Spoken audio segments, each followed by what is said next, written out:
Welcome back. That was on credit financing. Fuel subsidies significantly affect the cost of construction materials, transportation, and machinery used in the real estate sector. With subsidized fuel prices, the demand for fuel surges, leading to shortages and subsequent price increases. Consequently, transportation costs for construction materials rise, resulting in higher overall construction expenses. The increased cost of construction negatively impact the real estate developers, who may either pass the additional cost to buyers or experience reduced profit margins. I have a real estate expert and public affairs analyst, Mustapha Ewenla, joining me now to discuss further. Well, many thanks for joining me, Mustapha. Thank you for having me, Justin. All right, it is indeed our pleasure. Let's just talk about the real estate sector, all that is happening with the fuel subsidy removal. In my intro, I talked about how it has impacted on transportation costs. Specifically, let's talk about the real estate sector. How has it impacted in terms of the costs of construction? All right, thank you. Thank you very much, Justin. Thank you for having me once again. So let's cut to the chase. This is not the first time a particular government has tried to remove fuel subsidy. President Goodluck Jonathan tried it but failed. During the time of Buhari also he tried it but he failed.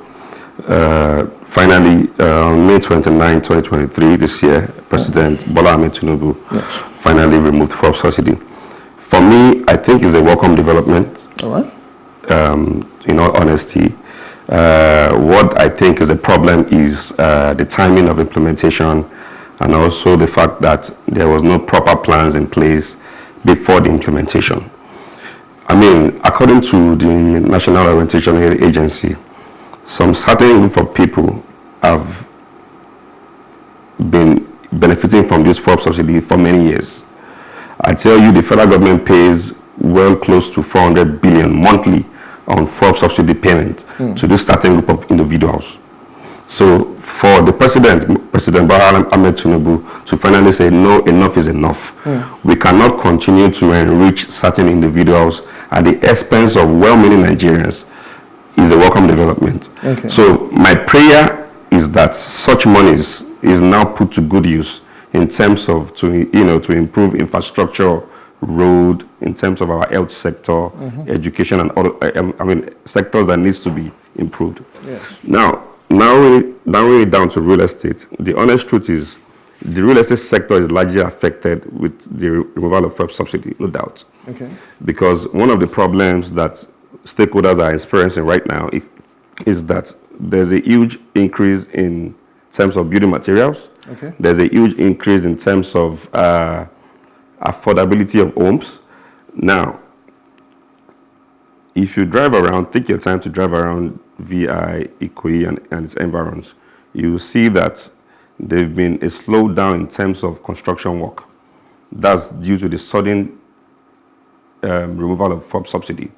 Now, so what I think should have happened before Mr. President announced or implemented the fuel subsidy regime is that there should have been consultations with relevant stakeholders. Now, when you talk about relevant stakeholders, there should have been consultations with professionals. You cannot wake up one morning and announce that you want to remove fuel subsidy without having any proper plan in place. Now, if the prices of houses go up, it will narrow down, it will trickle down to other household needs, whether you like it or not. In recent times, rental values of properties have doubled all over the places in Nigeria, not just Lagos.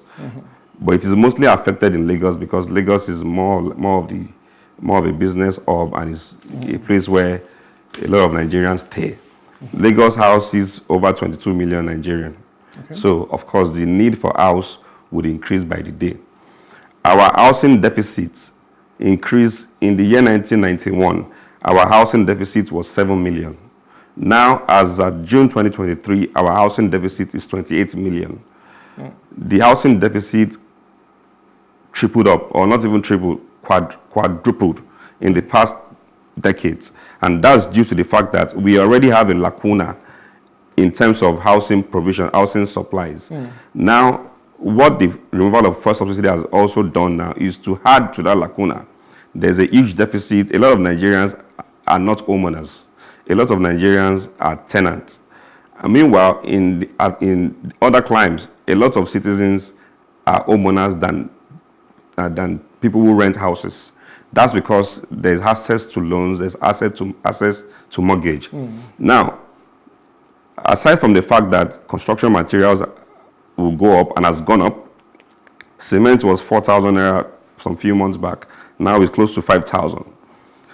Transportation cost of moving your materials from one point to another has also not just doubled but tripled. That's because, fuel was 180 naira barely in May or whatever. Now it's about almost 700 naira. So the impact is very, very deep. And I think that the government and relevant stakeholders needs to have a roundtable discussion on how to cushion this effect. Distributing 8,000 naira to every family or every household is not the solution. Increasing minimum wage will not give us the long-term solution that we need. Okay. Yes, it is a step. In the right direction. Yeah. It will cushion the effect a little. Yes. But Overall, there needs to be something more concrete done to cushion this effect, or else it will continue to trickle down in a negative way. Okay, let's still talk about investors. That would you really say that since the removal of the fuel subsidy, that the investors' confidence has actually decreased? Yeah. So the honest truth is, one of the fallout or the aftermath of increasing or removing fuel subsidy is that it has decreased. We have a decrease in investors' confidence. Whether you like it or not, investors who are bringing their money in forex and want to invest in a naira economy will definitely have a rethink. Right now, I have investors who were supposed to kickstart projects as at June last month. But right now, we are at the point of either taking that investment to another country or looking for ways to see how we can manage to put it up here such that we can still break even. Because whether you like it or not, the budget we had, such investors had a few months ago, will have doubled or even tripled. Yeah. So investors' confidence right now is shaky. And that's the honest truth. So if something is not done in a very short time, we will lose investors' confidence totally, and it would affect a lot of sectors in our economy. That's the honest truth. Because the real estate sector is a very vital and a critical sector of this country. It contributes a lot to our gross domestic product. And is a sector that we cannot continue to shy away from. And it's a sector that we cannot continue to, because when everything happens, the real estate sector is the most affected. Yes. And because everybody, whether you like it or not, everybody has a house. Yes. Everybody is a landlord. Everybody directly or indirectly deals with real estate. Okay. You are either a tenant or you're a landlord. Okay. You are either paying rent or you're collecting rent. So it's indirectly or directly affects real estate. And that's a very critical sector of the country that we shouldn't joke with. Okay, I know you've talked about how the prices of supplies and building materials have increased. So in general now, what do we see as per? I'm sure in my head I'm thinking that affordability has actually reduced. Yeah. And are people actually buying houses in the past 3 months since the subsidy removal? How has the effect been as per people are going to buy homes and all? Okay, so the honest truth is, since the implementation of the removal of fuel subsidy, the purchasing power of people have reduced drastically, and that's the honest truth. In the past 3 months or thereabouts, I don't think that a lot of people have concluded transactions that has to do with sales or purchase of property, because this is something that directly affects people's budget. Yes. People live on a certain budget. On a particular month, you have an expectation of your inflow. You have an expectation of your outflow. So this sudden increment in fuel price, as people are yet to adjust or come to terms with, even as a person, to fuel my car before now will cost me about 10,000 naira maximum, or 11,000 naira. And I drive a V6 car. Now to fuel my car is almost about 50,000 naira. Wow. So that has also affected my own budget too, because I'm trying to adjust and it's very difficult. So expenses has tripled, inflow is the same. States like Edo State giving 10,000 naira to civil servants and pensioners it is something little, but it will not go a long way, but it's better than nothing. Okay, let's talk about maybe urbanization or maybe migration, as it were. My school of thought believes that there'll be a growing preference for people moving towards the urban centers, and it will reduce demand for properties in suburban and rural areas. How does that really work? Okay, so naturally, people will naturally migrate from the rural areas to the urban centers in a way to search for greener pastures. Okay. And this ultimately increases a lot of things in the urban center in terms of the cost of housing is not cheap.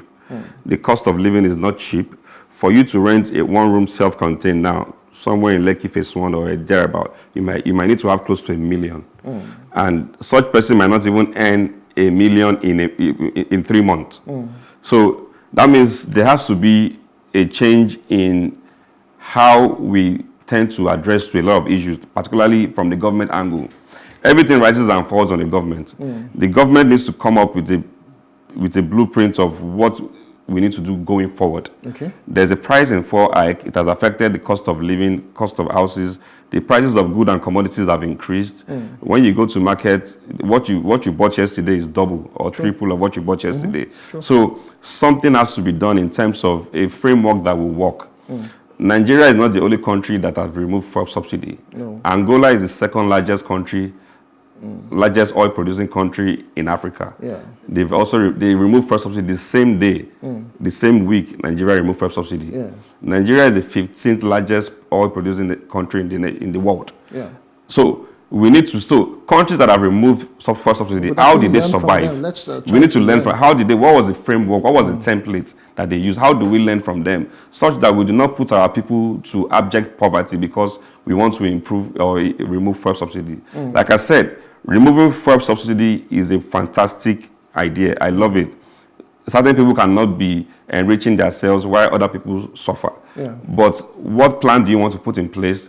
What use do you want to put that funds? Yes. 400 billion monthly. How do you want to channel that money? Yes. Are you going to improve roads? Are you going to improve infrastructure? Are you going to improve school, health? Now, you do not remove fuel subsidy and still increase tuition fees. So you see, the honest truth is there's a lot happening in our political space in the past 2 months. That's the honest truth. Okay. And I think that the president of this country, President Bola Ahmed Tinubu, needs to have a solid framework on ground before this thing happens. Okay, we are completely out of time, but just in 30 seconds, I'm sure there have been some positive effect like renewable energies and all that on the real estate. Can you just maybe highlight them quickly? So the honest truth is, fuel subsidy removal has more harm than good. Okay. But the good side of it is that, like I said, such monies can be redirected to other sectors of the country. Okay. Yeah, and it will help the larger populace in the long run.